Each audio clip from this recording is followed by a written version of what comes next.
ये कहानी वीर की नहीं बल्कि मेरी है।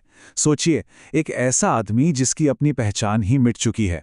उसे एक बिल्कुल नई दुनिया में, एक पराये शरीर में फेंक दिया गया है। लेकिन उसके पास एक अजीब सी ताकत है, आने वाले कल की यादें। उसे पता है कि आगे क्या होने वाला है, पर सवाल यह है कि क्या वो उस भविष्य को बदल पाएगा? तो आखिर कौन है ये शख्स जो एक पैरेलल यूनिवर्स में फंसा हुआ है, और ऐसा कौन सा भविष्य है जिसे वो पहले से ही जानता है? ये सिर्फ जिंदा रहने की कहानी नहीं है, ये किसी और की जिंदगी जीने की, एक ऐसी दुनिया में लड़ने की कहानी है जो किसी वीडियो गेम जैसी लगती है। और ये लड़ाई है अपनी किस्मत को अपने हाथों से दोबारा लिखने की। तो चलिए शुरू करते हैं। कहानी की शुरुआत होती है एक बहुत ही खतरनाक जगह से, जिसका नाम है डायमेंशनल वर्ल्ड। यहीं पर हमारा हीरो फंस गया है, और ये कोई मामूली दुनिया नहीं। यहाँ तो हर कदम पर मौत उसका इंतजार कर रही है। और सबसे बड़ी बात, वो अपने शरीर में नहीं बल्कि वीर नाम के किसी और लड़के के शरीर में है। ये कोई बुरा सपना नहीं, बल्कि अब यही उसकी क्रूर हकीकत है। इस नई दुनिया में उसे आए हुए 3 महीने हो चुके हैं, लेकिन कुछ भी नहीं बदला। 3 महीनों से वो रोज लड़ रहा है, शिकार कर रहा है, पर उसकी ताकत ऐसा लगता है जैसे 1 इंच भी आगे नहीं बढ़ी। सोचिए, इसके पास भविष्य की यादें हैं, पर फिर भी वो बिल्कुल फंसा हुआ महसूस कर रहा है। एक ऐसी फ्रस्ट्रेशन है जो उसे धीरे धीरे अंदर से खाए जा रही है। तो इस दुनिया में पावर को नापते कैसे हैं? यहां चलता है जीन पॉइंट्स का सिस्टम। जितने ज्यादा पॉइंट्स उतनी ज्यादा ताकत। और ये पॉइंट्स मिलते हैं एलियन जैसे जीवों को मारकर और उनके हिस्से खाकर। ये सिर्फ पॉइंट्स नहीं हैं, ये तो यहां जीने के लिए करेंसी है। जिसके पास जितने ज्यादा पॉइंट्स, वो उतना ही बड़ा और पावरफुल खिलाड़ी माना जाता है। और जरा इस लीडरबोर्ड पर नजर डालिए। यहां साफ पता चलता है कि वीर कितना ज्यादा पीछे है। देखिए, टॉप पर है जिहाना शेरगिल, जिसके पास हैं पूरे 12,000 पॉइंट्स। और दूसरी तरफ है हमारा वीर, जो बेचारा सिर्फ 20 पॉइंट्स पर अटका हुआ है। मतलब वो इस पावर की रेस में सबसे नीचे है। एक ऐसा अंडरडॉग जिससे शायद ही किसी को कोई उम्मीद होगी। तो सवाल उठता है कि आखिर वो इतनी मेहनत कर क्यों रहा है? वो किसके लिए लड़ रहा है? उसके जीने की, उसके लड़ने की सिर्फ एक वजह है, उसकी छोटी बहन सिया, जो फिजिकली चैलेंज्ड है।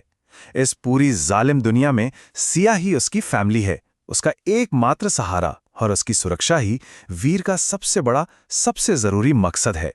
घर में स्वागत है माय डियर भाई। सिया के मासूम से शब्द वीर के लिए सब कुछ हैं।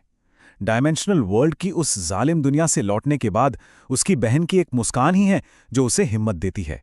उनके बीच का ये जो गहरा रिश्ता है ना, यही वो वजह है जिसके लिए वीर रोज अपनी जान दांव पर लगाता है।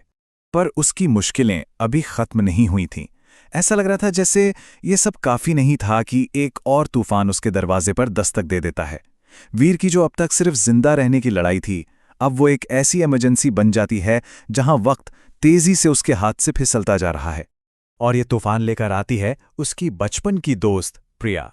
लेकिन ये वो प्रिया नहीं है जिससे वो जानता था। अब वो पूरी तरह बदल चुकी है, घमंड से, एटीट्यूड से भरी हुई। और वो अपने साथ एक ऐसी खबर लाई है जो वीर और सिया की पूरी दुनिया को हिलाकर रख देगी। प्रिया उन्हें घर से निकालने के लिए आई है। वो साफ साफ कह देती है कि रेंट कॉन्ट्रैक्ट खत्म हो गया है और अब उन्हें घर खाली करना पड़ेगा। इसका मतलब साफ है, अगर वीर ने जल्द ही पावरफुल बनकर पैसे नहीं कमाए तो वो और उसकी बहन सड़क पर आ जाएंगे। अब दांव पर सिर्फ पावर नहीं बल्कि उनका सब कुछ लगा हुआ है। जब हर तरफ से रास्ते बंद हो जाते हैं तो वीर के पास सिर्फ एक ही ऑप्शन बचता है। वो हार कर, एकदम डेस्परेट होकर डायमेंशनल वर्ल्ड में वापस जाता है, एक आखिरी दांव खेलने। उसे अच्छे से पता है कि अगर वो इस बार फेल हुआ तो सब कुछ खत्म हो जाएगा। और उसके दिमाग में पिछले 3 महीनों की नाकामी घूम रही है। पहले महीने व्हाइट ग्रब्स का शिकार किया, कोई फायदा नहीं हुआ। दूसरे महीने न जाने कितने कोर खाए, कोई ब्रेक थ्रू नहीं। और अब तीसरे महीने उसकी फ्रस्ट्रेशन, उसकी निराशा अपने पीक पर है। वो अभी भी 20 बेसिक पॉइंट्स पर अटका हुआ है। उसे लगने लगा है कि शायद वो हमेशा के लिए इतना ही कमजोर रह जाएगा। और फिर उसी गुस्से और फ्रस्ट्रेशन के एक पल में वो जोर से गुफा की दीवार पर एक मुक्का मारता है। और बस उसी पल कुछ ऐसा होता है जिसके बारे में उसने कभी सोचा भी नहीं था। दीवार टूट जाती है और उसके सामने एक खुफिया रास्ता खुल जाता है। एक ऐसा रास्ता जो शायद उसकी किस्मत ही बदल दे। और ये रास्ता उसे ले जाता है एक विशाल सिल्वर ग्रब के पास। ये कोई मामूली जीव नहीं है, ये एक हाई लेवल बॉस है। अब जो लड़ाई होने वाली है वो उसका भविष्य तय करेगी। ये सिर्फ एक और शिकार नहीं है, ये उसकी जिंदगी का टर्निंग पॉइंट है। लेकिन लड़ाई शुरू होते ही वीर को एहसास हो जाता है कि ये उसकी सोच से कई गुना ज्यादा मुश्किल है।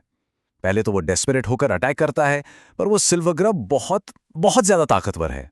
उसकी स्टैमिना उसके लो जीन पॉइंट्स की वजह से तेजी से खत्म होने लगती है। और फिर जैसे इतना काफी ना हो, उसकी सस्ती सी पुरानी तलवार टूट जाती है। अब वो लगभग डिफेंसलेस है।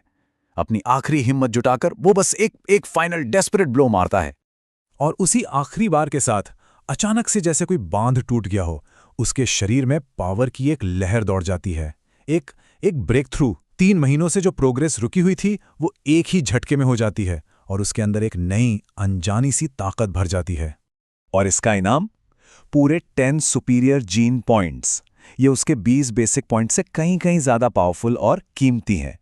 ये कोई छोटा मोटा अपग्रेड नहीं है, ये एक बहुत बड़ी छलांग है। वो पहले जैसा कमजोर बेचारा शिकारी नहीं रहा। पर इनाम यहीं खत्म नहीं होता।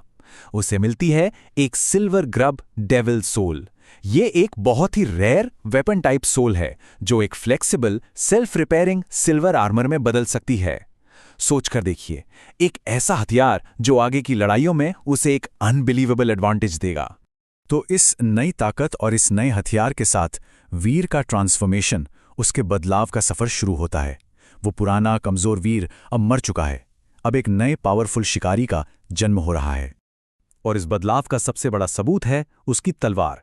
वो अपनी पुरानी टूटी फूटी जंग लगी ब्लेड को फेंक देता है और उसकी जगह वो बनाता है एक नई पावरफुल तलवार, जिसका नाम वो रखता है स्टॉर्मविंड। ये सिर्फ एक हथियार का बदलना नहीं है, ये एक स्टेटमेंट है, उसके नए स्टेटस का ऐलान है।